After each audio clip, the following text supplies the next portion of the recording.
Hey everyone, this is Pete. Welcome back to Atari ST A to Z, a series of short playthroughs of Atari ST games, some of which I grew up with and some of which are new to me. Today is one of the latter. This is Batman the Movie by Ocean Software, released in 1989.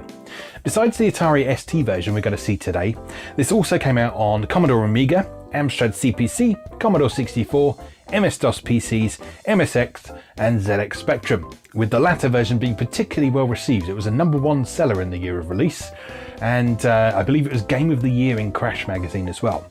The Amiga version, meanwhile, also got some good reviews, and Ocean reached an agreement with Commodore to bundle the game in with Amiga 500 computers in between October of 1989 and September of 1990. About 186,000 units were sold in that period. There was just 10,000 requested at the beginning of that promotion. And this was the most successful Amiga bundle of all time. Not directly relevant to the ST version we're looking at today, but an interesting factoid nonetheless. Okay, I've never played this before, so I don't really know what to expect, aside from the fact that there's supposedly 5 different levels, each of which play a little bit differently. So, let's go play Batman. Okay, here we are with Batman by Ocean. This was a tie-in with the movie at the time, rather than Batman in general. There was also a more general Batman game around at the time based on the comics. That was called Batman the Caped Crusader, I think, but that's not the one we're looking at today. Today we're looking at the movie license one by Ocean. I've never actually played this one before, so I'm interested to see how it goes. I know that Ocean's movie license games had somewhat mixed reception back in the day, for all being a bit derivative, shall we say. It was very common for them to just make a platform game that sort of loosely follows the events of the movie. Some of those are quite well received though. I remember Robocop 2 being very well received on the 16-bit platforms. I haven't played that one either, so that might be one to visit at some point in the future. But yeah, this is Batman for now. So it seems we have a few abilities at our disposal. Pressing fire by itself lets us throw batarangs, I assume those are. Can't jump. You can use the I don't even know what it's called, right? I'm not up on my Batman lore, I'm afraid. But yeah, a grappling hook. The bat grapple, I suppose. The bat hook, whatever. That's firing up to do that, and that lets you grab onto platforms and raise yourself up. Quite how you get across there, I have no idea. Oh, you just go up from underneath. Yeah, so presumably we're just trying to make our way through the whole level. And you'll notice there's actually a fairly interesting scoring system in this that's sort of based on how far you proceed through the level. So when you pass your furthest point that you've got to the right, your score will start to increase by 10 points per step. And so that way you're constantly scoring points as long as you're advancing forward. So you can't just grind those points up by moving back and forth across the same area though. How do we get past here? So we avoid the drippy death drops. Can we... No, you can't. Bat rope in midair. And we can't reach up there. So what do you do? I don't know. Let's try again. So we can go this way. We can't go any further that way because there's a wall in the way. We can't jump down there because that's the bottom floor.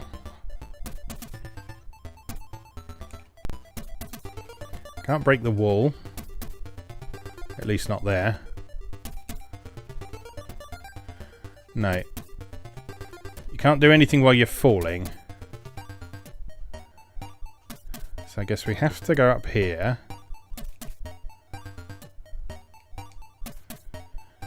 And presumably we need to grab onto that platform, but I don't see how you can do that. Oh, you can shoot it diagonally. That's how you do that. Alright, so yeah, diagonally up and fire will let you... Oh, I'm dead. Right, let's try that again. Do we have to start again? Oh, we do get to score all those points again, though, which is nice. The points for advancing. And the enemies don't respawn, which is good. As that would be extremely annoying.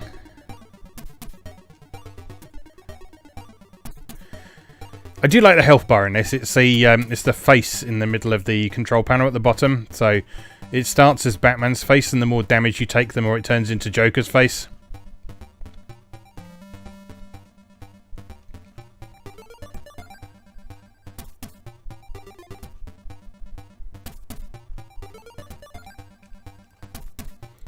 I think last time I actually managed to...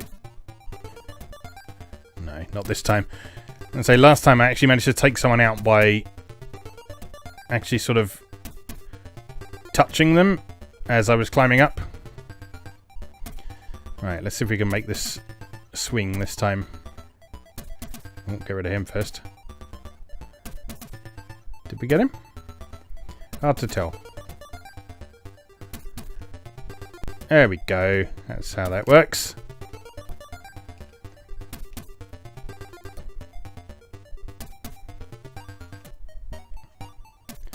Yeah, so a lot of careful dodging required in this game.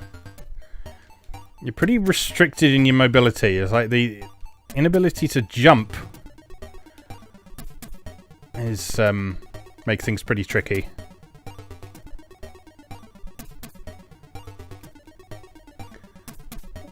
So it's mostly about timing, getting past obstacles, and watching enemy animations.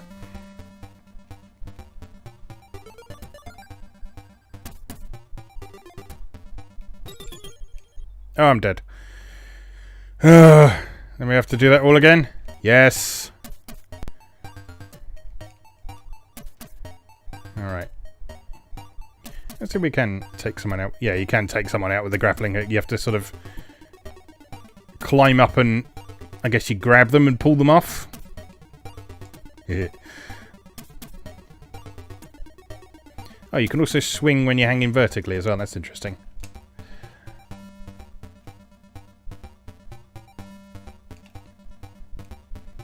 Yeah, it's very difficult to get through without taking any damage, though.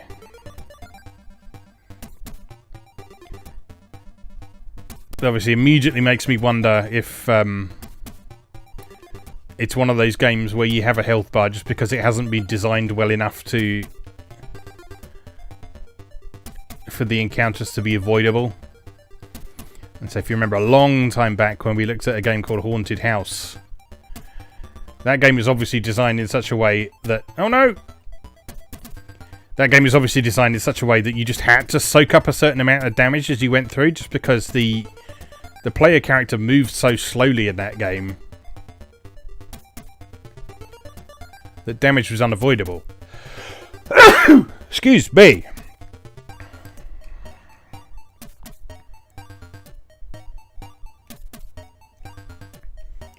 Alright, swing up there. Up to here.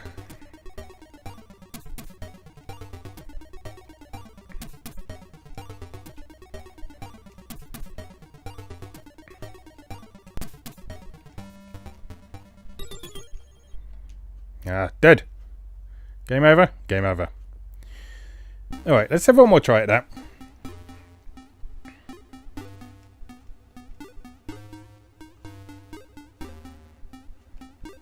Unskippable game over screen. Alright, let's go again.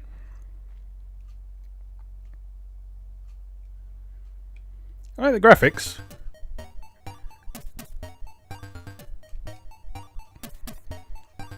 I'm not sure if they're actually digitized or just drawn as a very nice approximation of the design of the film, but they certainly do the job. In-game graphics obviously aren't quite as nice as those incidental graphics, but they do the job. The characters stand out against the background. There's a bit of colour in there.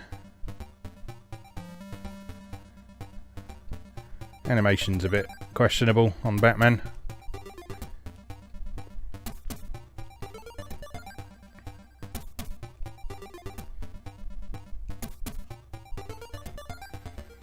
Right, yeah, so you actually take damage if you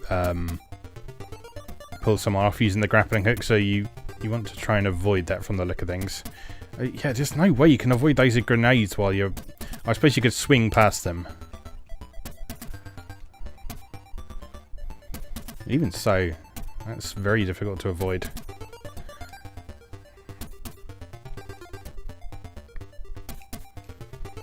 So yeah, there's nothing really wrong with this game as such. It's just a bit clunky, and like I say, Ocean didn't get shit for making platform games for movie licenses because they were bad games as such. It was just very unimaginative.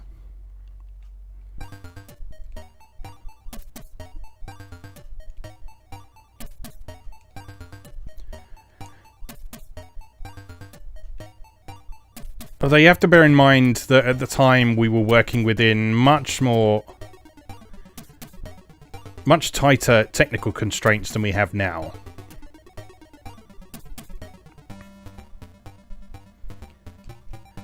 But even so, that doesn't mean that platform game was the only possible thing that you could do with a particular license. Like there's a number of really interesting movie license games from the period, some of which were even from Ocean. So if you look at RoboCop 3, for example, which actually wasn't licensed from a film, because there wasn't a third RoboCop movie at the time RoboCop 3 came out, that was a really interesting one. That was a very early digital integration one, if I remember correctly, where it was all 3D, like a very early polygonal 3D game. And so there was lots of sort of exploring and shooting from first person and fighting bosses, and it was incredibly well received at the time. Just for being really different from what you typically expect from a movie license game.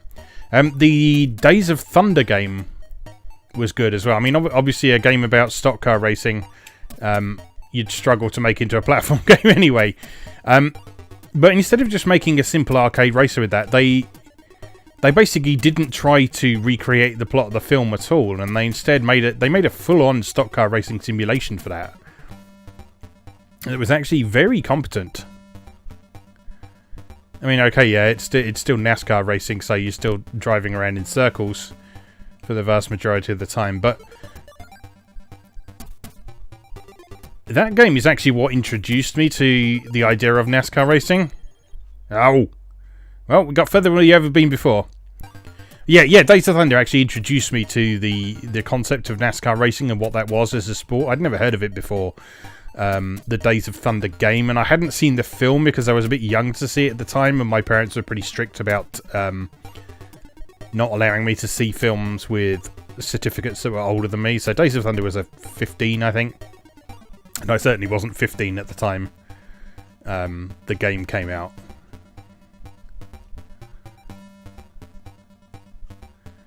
And so I still don't think I've actually seen that film. So my entire knowledge of that game comes from the Atari ST game. Sorry, my entire knowledge of that film comes from the Atari ST game, which was a pretty competent polygonal 3D racing simulation. And as I think I've mentioned a couple of times in previous episodes of various series on this channel, I really liked anything that gave you the opportunity to actually sort of sit in the cockpit of a vehicle. And Days of Thunder was a first-person racing game that unfolded from inside the cockpit of the cars. And so obviously I was all over that.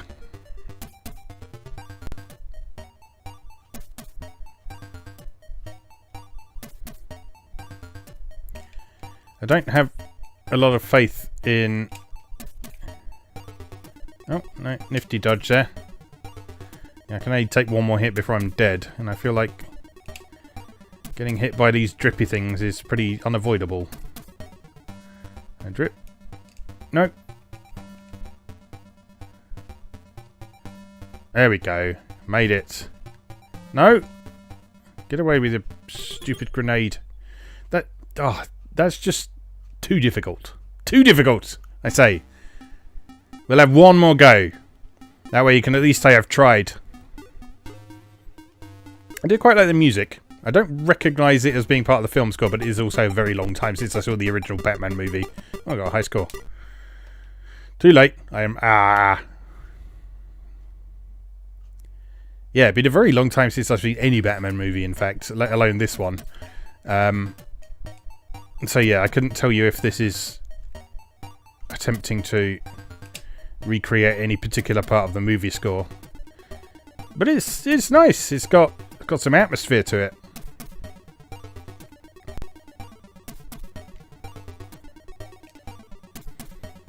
You gotta keep an eye on the arc of those grenades to avoid them, I think.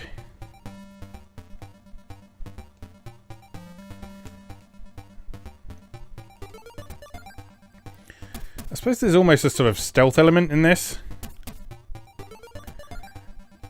In that taking enemies head on is not necessarily the thing to do.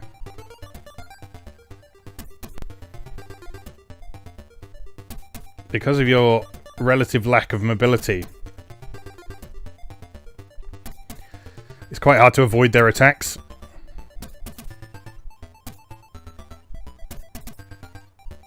Oh, I took damage from hitting the ceiling there. That's not on.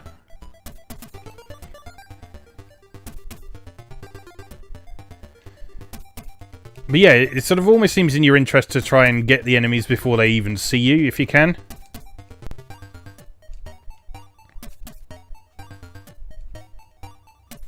And prioritise your targets accordingly, as well.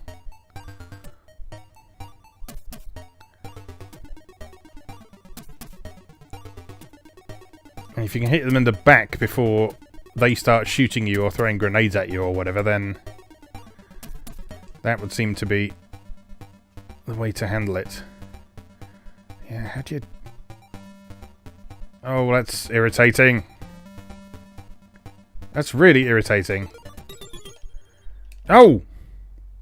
Well, further than we've ever been before again. And of course, no checkpoints.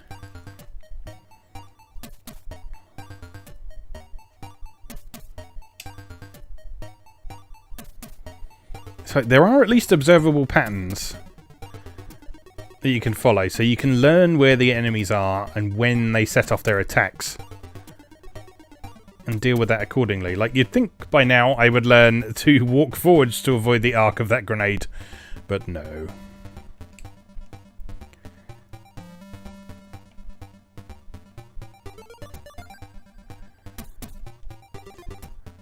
Yeah, if you can just get to him a bit quicker, so you can actually hit him in the back rather than while he's walking towards you. Oh no! Damn it.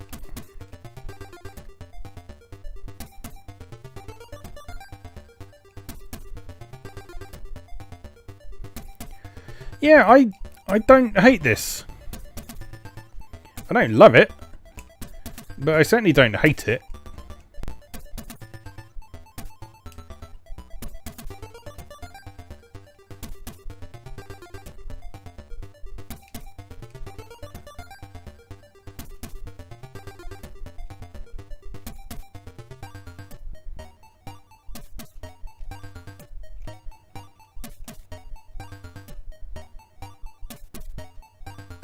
I mean, it does the job.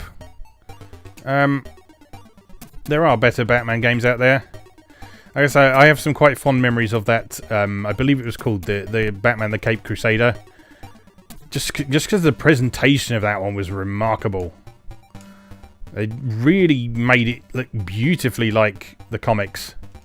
Like with speech bubbles and narration and all sorts of cool stuff like that.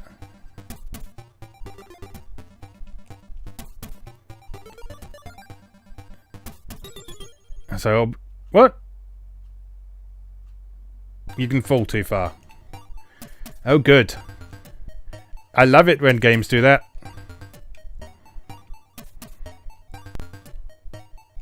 Especially when it's a blind jump. Maybe I do hate this.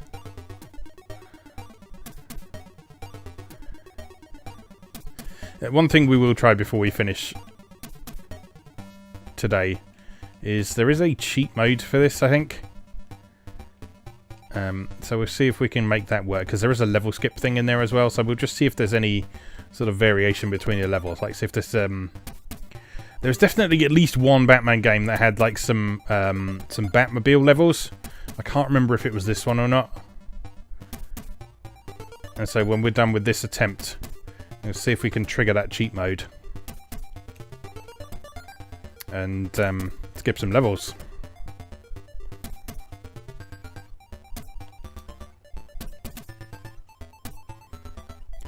See, when I think back to this era of gaming, I sometimes feel a bit bad that I didn't finish many games. I think the first game I ever finished was Super Mario World on the SNES. But then I revisit something like this, and I just have to question how anyone would ever have been expected to finish a game like this. Or indeed if anyone ever did. I somehow doubt it. I'm gonna die.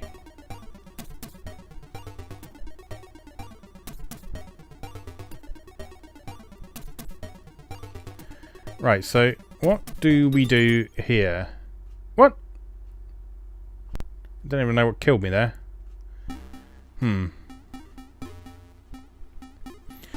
Okay. So yeah, maybe this game is a bit shit. No, that's unfair. I think evidently there's just some mechanics that I'm not aware of. So I believe the cheat code is MJCCC. Possibly. Let's try that. And then you're supposed to be able to press F10 to skip levels.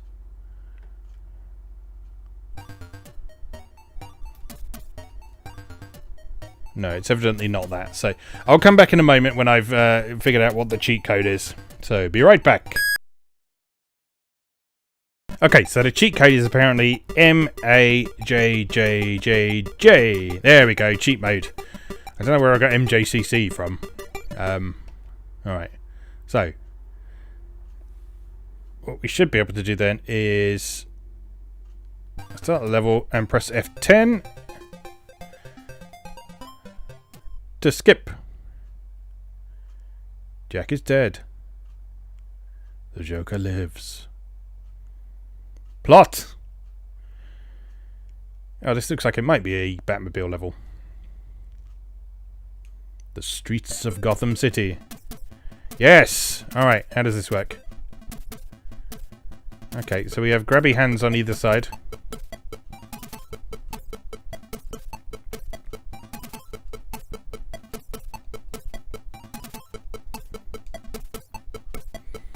Oh, this is awkward to control.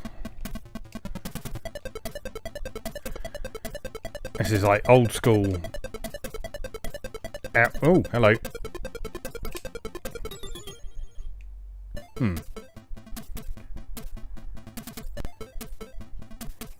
Oh, okay. That's interesting. So this is not just a straight burn to the finish, as you might expect. But if you keep an eye on the arrow at the top of the screen, you notice that it's telling you to go in a particular direction. There we go. And you've got to use the grappling hooks to steer around junctions, because apparently Batman's car can't steer around 90-degree corners without the aid of a grappling hook. Oh, missed.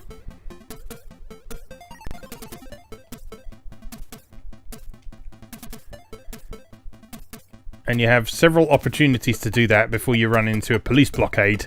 And running into a police blockade will cause you to lose a life. Okay, so this is still painfully awkward to control, but it's a much more interesting idea than you might expect at first glance. And I've missed all of those, and we're dead. And you can't reverse, because Batman's car does not have a reverse gear either. Okay, I think we get the idea of that level. Let's skip to the next one. You've escaped the Joker, but what secrets lie ahead?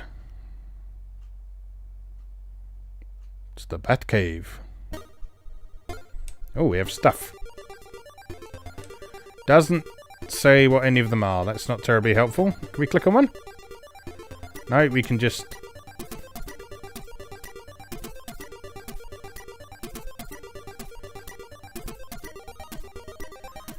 Oh, it's Mastermind. So there we've got 2 things correct.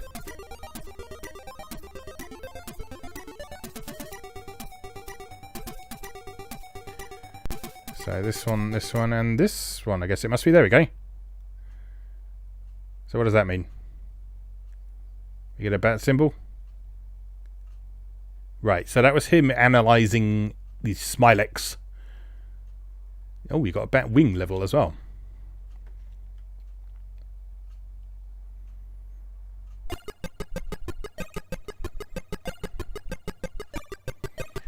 So what do we do here? We've got to burst the balloons, I think.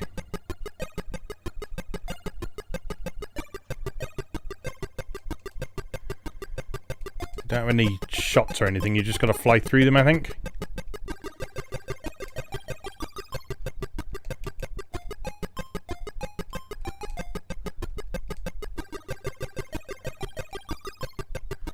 This doesn't seem terribly difficult.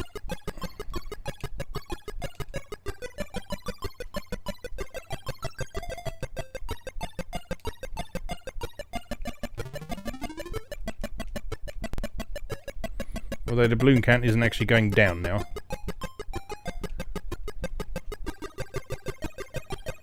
Not entirely sure I understand what's happening here. Oh, it's gone down by 2.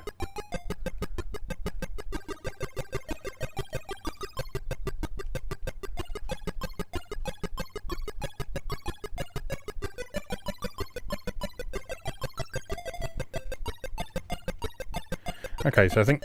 Yeah, there we go. So what you got to do, you got to cut the cord on them by flying through that rather than bursting them. Even so, you got to do 100 of those. That's ridiculous. Also, I'm on fire, apparently.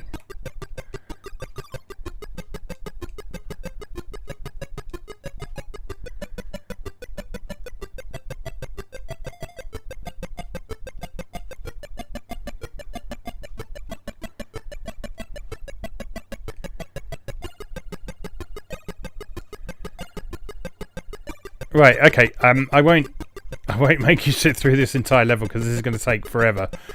But yeah, that was Batman from Ocean Software. Not a terrible game, not an amazing game by any means, but it at least tried a few interesting and different things. So as well as the platforming gameplay, it did mix things up with these other gameplay styles as well. I mean, the implementation of them is, well... Again, not terrible. The game as a whole, it's just competent. And it looks really nice. It's got cool music. It absolutely nails the Batman aesthetic, certainly. It's just not really fun. But yeah, looking back to like, when was this? 1989 or something like that. I think if I was like totally obsessed with the Batman film, which I wasn't back in the day, but I know people who were, I think this would have probably scratched that itch of wanting to be Batman. Although at the same time, I feel like the pacing of the levels, like I crashed, and like you don't pick up where you left off. You have to start again and do all 100 of those balloons. Like that is terrible pacing.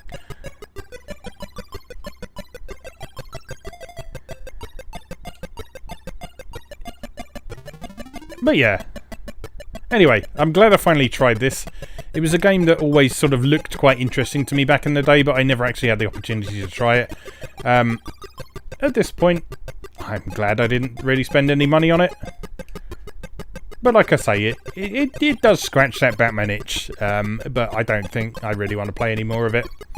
So we'll leave that there, shall we? As always, thank you very much for watching, and I'll see you again next time.